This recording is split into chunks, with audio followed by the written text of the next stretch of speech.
আসসালামু আলাইকুম ভিউয়ার্স। আজকের শস্য বাজারের তথ্য দেব ইনশাআল্লাহ, আশা করি ভালো লাগবে। তো ভুট্টার যে অবস্থা যাচ্ছে বর্তমান সময়, ভুট্টা ১২৫০ থেকে শুরু করে ১৩১০-২০ পর্যন্ত ভুট্টার বাজারটা যাচ্ছে, যেটা আমরা সচরাচর দেখতে পাচ্ছি।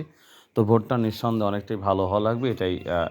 এবং তিল সেটা হচ্ছে ৩,০০০ থেকে শুরু করে ৩৪০০ পর্যন্ত সর্বোচ্চ হাইটা এটা হতে পারে। তবে ভালো হতে হবে। আর এই যে এটা কাতি কালাই, এটাও ওরমই ৩,০০০ থেকে ৩২০০, ৩৩০০, ৩৪০০ পর্যন্ত, যেটা ৪,০০০ ছিল সেটার দামটা কমে গেছে তুলনামূলক।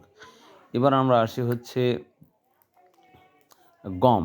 গমটা আসলে মোটামুটি যেটা স্বাভাবিকভাবে ১৫০০ থেকে শুরু করে ১৬০০, ১৭০০ অবধি দেখা যায় বর্তমান বাজারে। তবে খুব রেয়ার বা কম। এই তো মোটামুটি বাজার, শস্য বাজার। আর সওজ আপনারা জানেন প্রায় ৫,৫০০ টাকা করে যাচ্ছে। এই তো মোটামুটি তথ্য। তো আশা করি ভালো লাগবে আমার আপনার ভিডিও। বাই, আল্লাহ হাফেজ।